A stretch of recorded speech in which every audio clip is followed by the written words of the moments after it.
Hey y'all people! Hey y'all people! Hey y'all people! Hey y'all people! Hey y'all people! At last I'm gonna say this. Welcome to my channel. Welcome to my channel. I am Jerk Brianzo, but you can call me Jerk Bri or Yanzo for short. Kung ano man gusto. Kaya ka masusunod. Kung saan ka masaya, doon ka. Hindi pilit mo pa yung sarili mo sa kanya. Jerk, just jerking. Ako ang vlogger ng Isabela. Vlog plus beginner, vlogger. Please stick to my channel and let's be jerk together. This is my first vlog. Every single day, I'm gonna make something great. That's my way. Every single day, I'm gonna make something great. Vlog ko is about sa pansit na kung saan ay kilalang sa Tuguegarao City. Ito ay ang pansit batil patok. Napili ko tong topic na to for my first vlog kasi gusto ko matakam kayo sa katawan ko. Gusto ko matakam kayo sa pansit na ipapakita ko. Yung pag pinanood nyo, magugutom kayo. Yung pag napanood nyo, mapapapunta kayo dun para bumili agad. Kahit na 12 hours ang biyahe mula Manila. Yun. Nag-post ako sa Facebook kung saang pansitan sa Tuguegarao City maganda pumunta dahil masarap yung pansit. So I've come up with 3 pansitan and pupuntahan natin sila ngayon para tikman specialty nila. Makinig ka, mag-focus ka kasi may question sa dulo and baka manalo ka ng special prize. Special yun, ang mahal prize. Ang mahal. Huwag nang magpatumpik-tumpik pa. So you know, sobrang init talaga dito sa Tuguegarao. Pinagpapawisan ako, lalong-lalo na yung singit ko pagkakaligalig ko.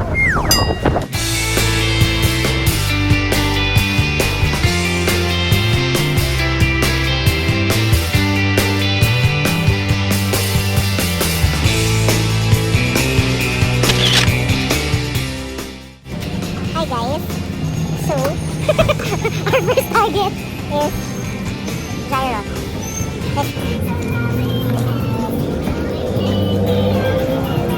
Choice mo kung magkukubo ka or hindi.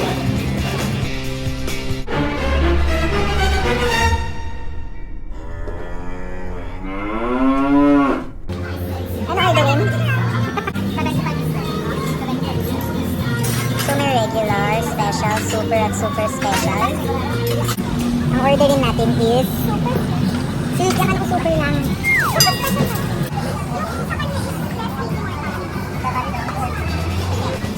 So ganun, pag mag-order, choice mo kung less meaty para mababawasan yung noodles mo. Tapos choice mo din kung papadagdagan mo ng toppings. Pero same price, pipili na kami ng kubo natin. Pero wala pang malinis na kubo. So ito lang yung bakanteng kubo, pero may rumi pa siya. So ipapalinis namin siya. Actually natawag na ni Charis na maglilinis. So yung first na pinuntahan namin pansitan is Gyros. So ito yung una namin choice kasi isa siya sa parang top 3 choices ng mga taga-Tuguegarao. Dito sa Gyros may 4 na klase sa pansit patil-patok nila. Una is yung regular which is 50 pesos. Ang meron lang doon is giniling na toppings. Next sa regular is soup. Special, diba? And next sa regular is special which is 60 pesos. Aside from giniling, meron din siyang lechon kawali. Yung super merong giniling, karahay or lechon kawali, tsaka chicharon. And yung super special, meron yung 3 tapos may plus more toppings pa. So hindi ako sure kung ano yung more toppings pero makikita natin yun mamaya. Number 36 po.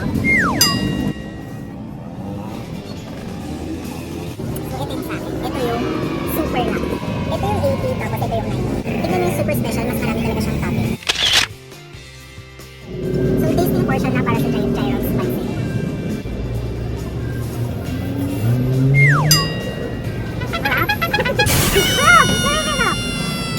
Masarap, saktong-saktong alam, tapos nakagat ko agad yung karahay na hindi naman sobrang tigas pero ang sarap.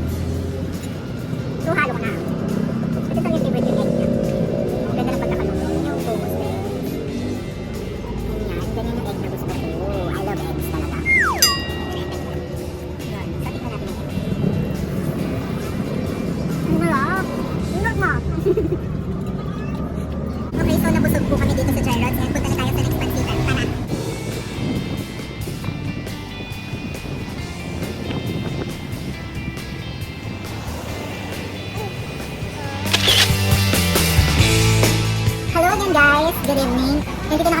pansitan. Tawag nila dito is Jokris Pansiteria.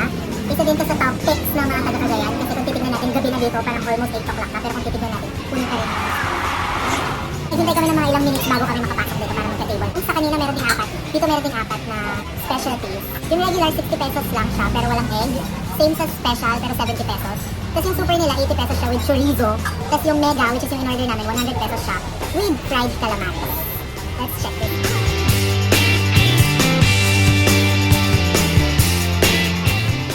Charan! Jokris specialty. Pancit batil pato. Tikman na natin.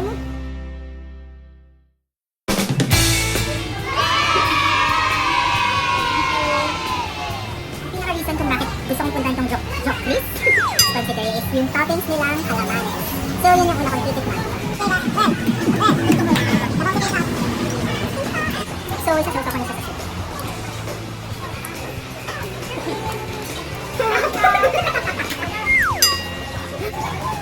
Ang rap. Rap ang calamares. Yung pusit. So ngayon ang titikman na natin is yung noodles nila. And di ko compare ko siya sa una natin pinuntahan kanina which is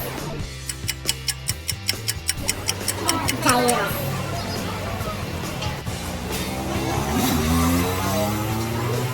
To be honest, mas saucy to. Tapos mas okay yung alat. Tapos may asin. So yun ang sarap. Dahil sa kalamansi yun.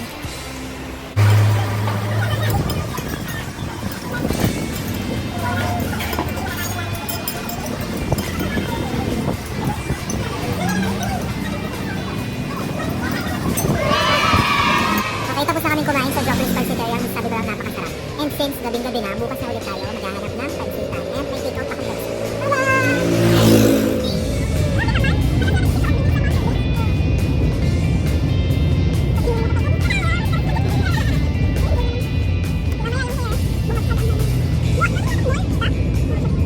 So good afternoon guys. Para sa pansit batil pato ay ang Villagers!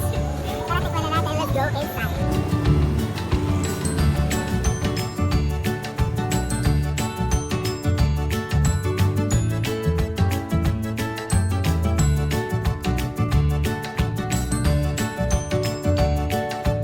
So same sa gyros na pinuntahan natin kagabi, same lang din siya ng prices.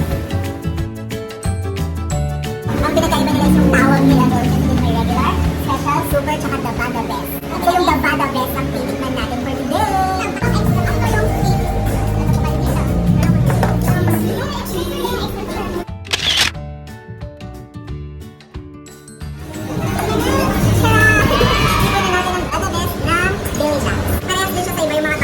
Chorizo, may ground pork, meron siyang karahay.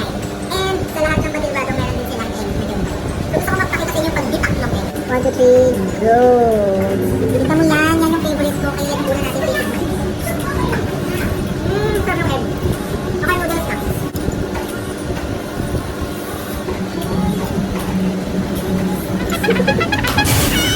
Hindi ako magpaka-plastic. Masarap, promise. Masarap siya kasi sakto lang din yung lasa niya, tapos yung noodles niya masarap, gano'n. Authentic pala kasi to, no? Sabi na authentic daw naman sila dito. Punta na, kainin na natin.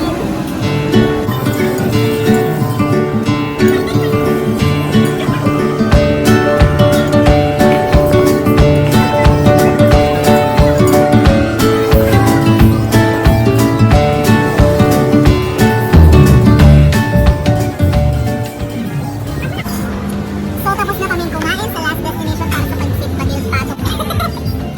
Kung baka nagtataka kayo, meron pa akong take out dito kasi sobrang nasarapan talaga ako sa pansit nila. After nito, ipapakita ko yung honest reviews ko sa tatlong pansit batil patungan na pinuntahan.